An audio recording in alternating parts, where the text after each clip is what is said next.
हरे भरे पहाड़ों और खेतों से घिरा एक गांव था, शिवपुर। ये गांव बहुत साधारण था, लेकिन यहाँ के लोग मेहनती और सीधे साधे थे। सबकी जिंदगी खेतीबाड़ी, पशुपालन और एक दूसरे की मदद पर टिकी हुई थी। गांव में एक पुरानी कहावत मशहूर थी, जो मिलकर रहेगा वही सुख पाएगा। लेकिन धीरे धीरे लोग इस बात को भूलने लगे। गांव के दो बड़े किसान थे, रामदास और गंगाराम। दोनों कभी बहुत अच्छे दोस्त थे, लेकिन अब उनके बीच खेत की मेड़ को लेकर झगड़ा शुरू हो गया था। रामदास कहता, ये जमीन मेरी है। गंगाराम कहता, नहीं, ये मेरे पुरखों की है। झगड़ा इतना बढ़ा कि दोनों के परिवार भी बट गए। गांव के लोग भी दो हिस्सों में बंटने लगे।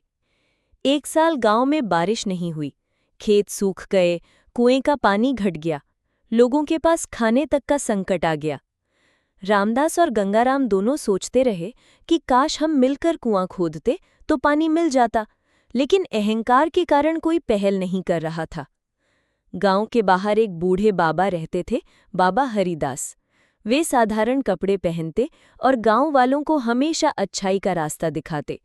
एक दिन बाबा ने सबको चौपाल पर बुलाया और कहा, बेटा, जब तक तुम मिलकर काम नहीं करोगे तुम्हारा गांव बर्बाद हो जाएगा। अगर तुम चाहो तो मैं तुम्हें रास्ता दिखाऊं। उन्होंने सबको एक उदाहरण दिया। बाबा ने 5 लकड़ियां लेकर कहा, इन्हें एक एक करके तोड़ो। सबने तोड़ दी। फिर बाबा ने 5 लकड़ियां एक साथ बांधी और कहा, अब तोड़ो। कोई नहीं तोड़ पाया।